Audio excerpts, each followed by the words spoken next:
Wow, so Donald Trump is having an absolute meltdown today as questions swirl regarding his mental health and his physical health. And my personal opinion, when you hear him, you'll see it's like, did they scan your brain? Is that what's going on? Because we're talking about, are you going to release your MRI? Have a listen to what he has to say about this. Governor Walz asked you to release the MRI records. Will you tell us what it was Governor for? Walz, you mean the incompetent Governor Walz? So if they want to release it, it's okay with me to release it. It's perfect. What was the reason? It's like my phone call where I got impeached. It's absolutely perfect. So if you want to hear about it or if you want to release it, do you want to have it released? Yes, News Nation, failing News Nation. No, sir, we're not failing. News Nation is doing lousy, by the way. But if you want to have it released, I'll release it. Please, can you tell us what they were looking at? For what, releasing? No. What part of your body was the MRI looking at? I have no idea. It was just an MRI. What part of the body? It wasn't the brain because I took a cognitive test and I aced it. I got a perfect mark, which you would be incapable of doing. Goodbye, everybody. You too. Okay, so he's saying he doesn't know what part was scanned. Then he points to his head. Well, it wasn't the brain. And the first thing I'm thinking was definitely the brain, right? that's the way these people operate. I'll say this. I think the call is going to keep getting louder and louder. Listen to Tim Walz as he's saying, yo, you got to release these MRI thing. Listen to this. Well, here we got a guy on Thanksgiving where we spent time with our families. We ate, we played Yahtzee, we cheered for football or whatever. This guy is apparently in a room ranting about everything else. This is not normal behavior. It is not healthy. And presidents throughout time have released a couple things. They've released their tax returns, not Donald Trump, and they've released their medical records, not Donald Trump. And look, the MRI is one thing, but I think what's most concerning about this is, as your viewers out there are listening, has anyone in the history of the world ever have an MRI assigned to them and have no idea what it was for, as he says? So look, it's clear the president's fading physically. I think the mental capacity, again, ranting, crazily at midnight on Thanksgiving about everything else, there's reasons for us to be concerned. This is a guy that randomly says the airspace over Venezuela is closed. He's ruminating on if you could win a nuclear war. Look, this is a serious position. It's the most powerful position in the world. And we have someone at midnight throwing around slurs that demonize our children. And at the same time, he's not solving any of the problems. So. And that's basically sums it up right there, right? And you guys know, in my opinion, Trump's probably, waking up, going to the bathroom, sitting on the toilet, just tweeting out nonsense and talking about, attacking whatever country or deporting whatever people, attacking other people, and then tweeting out slurs. He was actually asked about the attacks on Walz. How listen when he says, you can say, do you stand by a claim you're calling Tim Walz, right? The R word. Listen to this. In that same post, you mentioned Tim Walz, and you called him what many Americans do find an offensive word, retarded. Do you stand by that claim of calling Tim Walz retarded? Yeah, I think there's something wrong with him. Absolutely, sure. You don't think that you have a problem with him? You know what? I think there's something wrong with him. All right, and then Trump's like, I think there's something wrong with him. I think there's something wrong with him. It's like, it's been the same with this guy for a lot, where every accusation is a confession. So that's why when he's talking about, well, it definitely wasn't the brain, it's like, my first thing is, yeah, it's the brain. Or it's like, there's something wrong with him. It's like a lot of the subconscious stuff, seeps out. Or so when, Trump talks about where he's going to go, it's not going to go to heaven, right? Like he's been talking about these things. So he's thinking about the end of his life. He's thinking about his health. Look at this too. This is Hegseth. And as you guys know, a lot of questions right now. What's going on with Hegseth? Did he give the order regarding the boat strikes in Venezuela? Are you saying to kill everyone? Listen to what he has to say about this. Mr. Secretary, what legal authority did the Pentagon invoke to strike that boat full of drug smugglers? We have the absolute and complete authority to conduct that. First of all, just the defense of the American people alone.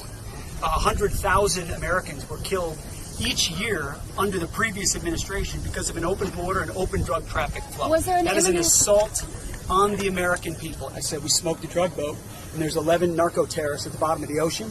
And when other people try to do that, they're going to meet the same fate. I'll just say this. I think if anyone who's tied their names to Trump or to Hegseth here, or any of these people, I mean, you're going to be on the wrong side of history. Let's see how this plays out. When you look at Trump, he doesn't even want to be tied to Hegseth, as it appears to me. Listen to this.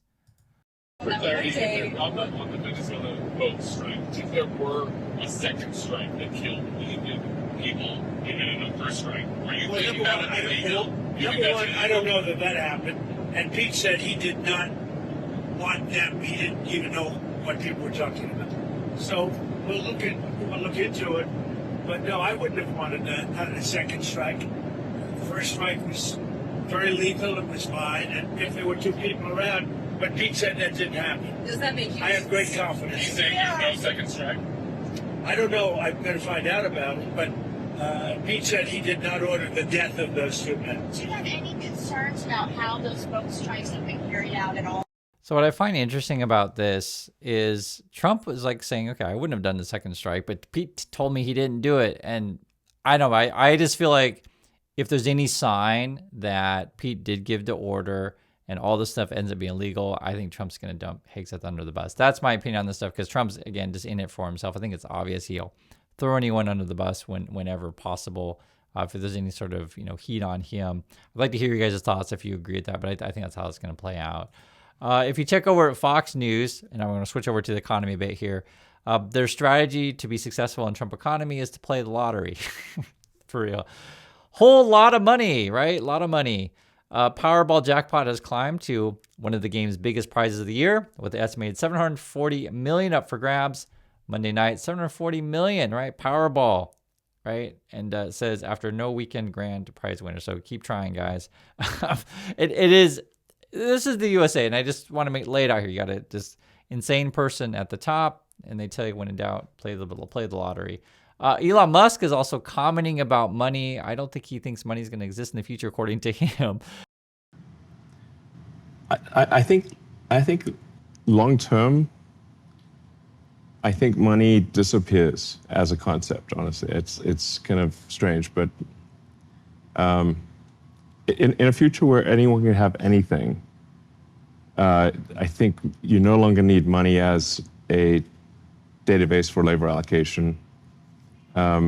If AI and robotics are big enough to satisfy all human needs, then money is no longer, its relevance declines dramatically. I'm not sure we will have it. So, the best sort of imagining of this future that I've read is from Ian Banks, the culture books. So I recommend people read the culture books.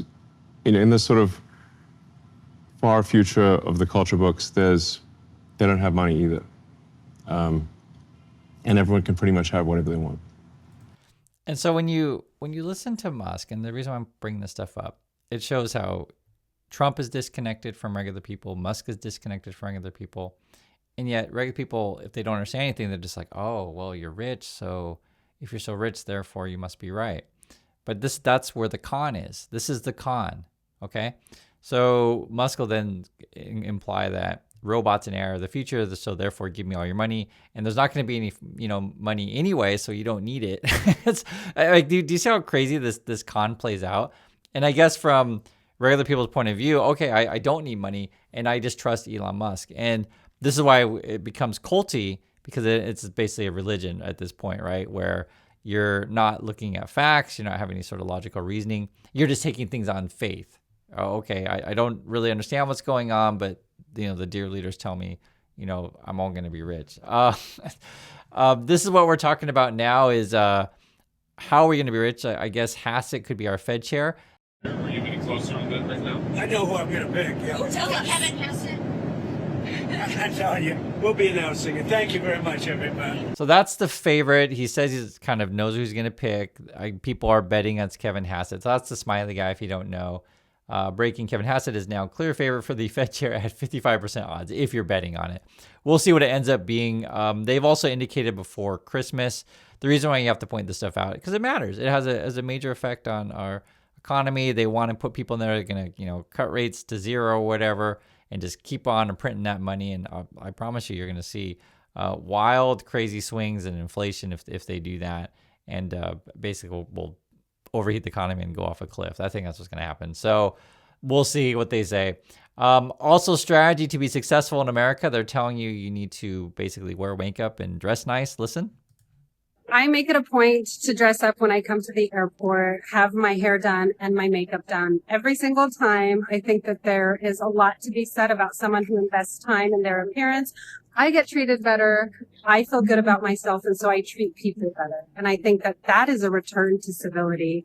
And it brings respect to the other person, to me, in terms of my personal space. And I think we should all just invest a little bit more time into how we appear when we're moving through airports and just traveling in general. So I wanted to bring this up because this is what the whole Trump world, if you want to understand it, basically, again, it's a TV show. And what's the TV show is you go on TV and you lie and you tell everyone that you're all going to be rich and everything's great. In this particular situation, they're just like, hey, before you got in the Trump world, you got to wear your makeup and dress up. And these people are so concerned about appearance. That's basically what it boils down to. It's a TV show. They're not really concerned about your character.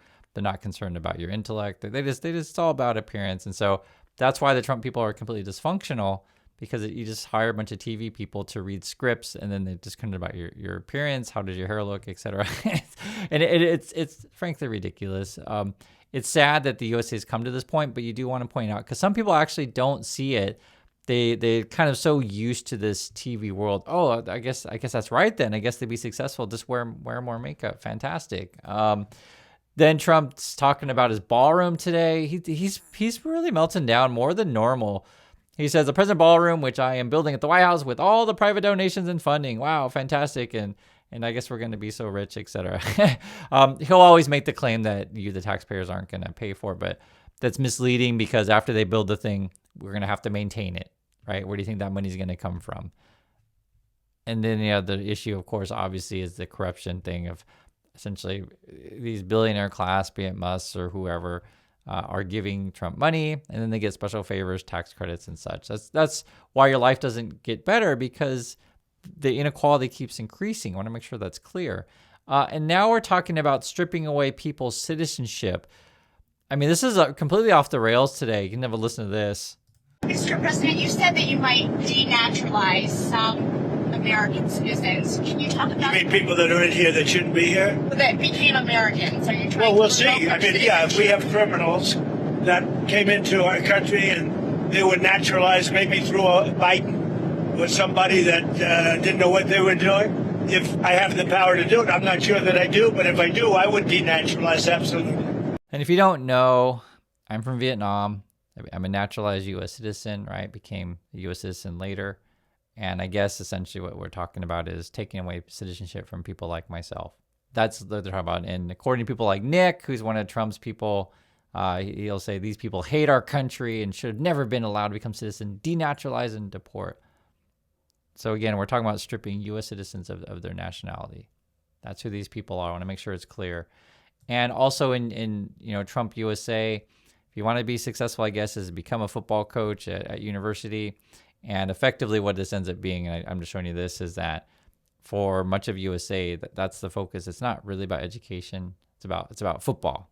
Football is the most important thing at university, right? So you pay these people a ton of money. This is Lane Kiffin. It says Lane Kiffin is the new coach at Louisiana State University. Kiffin says he's, quote, looking forward to start a unique opportunity at LSU. And this is what you pay the dude. 7-year deal worth more than $90 million. And that is USA. That's Trump America. And that is U.S. education. Give someone $90 million over 7 years for football, because that's the most important thing in Trump USA is football over books, right? Football. When in doubt, throw football. When in doubt, wear makeup. You'll be more successful. That's what's going on. I want to hear your thoughts. I want to catch you all in the next video.